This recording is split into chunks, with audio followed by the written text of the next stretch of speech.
পৃথিবীর প্রতিটি মানুষ মালাকুল মাউতকে দেখবে, চাক্ষুষ দেখবে, ভালো হলেও দেখবে, খারাপ হলেও দেখবে। কার কথা?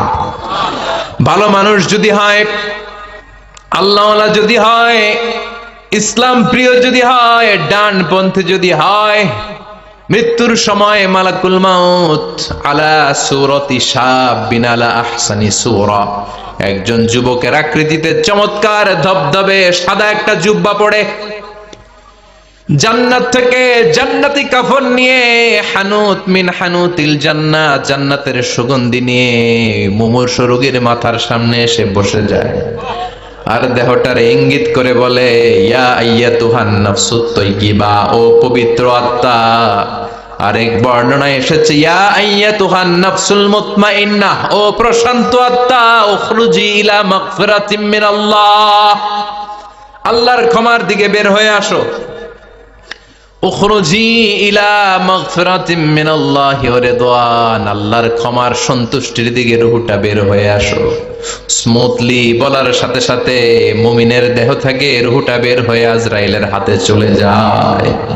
স্মুথলি বলার সাথে সাথে স্বাচ্ছন্দ্যে আনন্দে মুমিনের দেহ থেকে রূহটা সা করে বের হয়ে মালাকুল মাউতের হাতে এসে পড়ে। পড়েন সুবহানাল্লাহ। আল্লাহ এমন মৃত্যু তুমি আমাদের নসিবে রেখে দিও, চিৎকার করে পড়েন আমিন।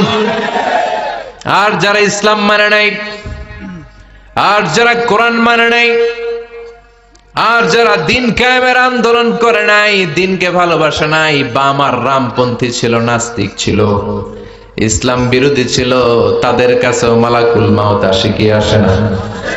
চিল্লায় বলে না, আসে কি আসে না? তাদের কাছেও আসে, কিন্তু আলা সূরাতি আকবাহি রাজুল, একজনের চেহারা যত ভয়ঙ্কর হতে পারে, যত নিকৃষ্ট হতে পারে, এরকম ভয়ঙ্করতম নিকৃষ্ট দুর্গন্ধওয়ালা একটা চেহারা নিয়ে আসে।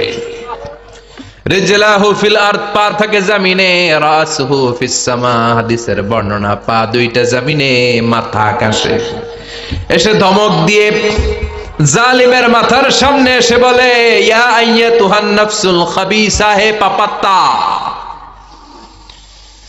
হে অপবিত্র আত্মা, উখরুজি ইলা সাখাতিল্লাহি ওয়া গাদাবিহি, আল্লাহর রাগের দিকে, আল্লাহর অসন্তুষ্টির দিকে বের হয়ে আয়। মালাকুল মাউতের এই অর্ডার পাওয়ার সাথে সাথে রূহটা কিন্তু বের হয় না। মুমিনের রূহকে ডাক দিলে যেমনি স্মুথলি বের হয়, কাফিরের রূহ এভাবে বের হয় নাকি? কথা বলেন। রূহটা ডানে যায়, ফাতাতাফাররাক, একবার রূহটা ডানে যায়, আবার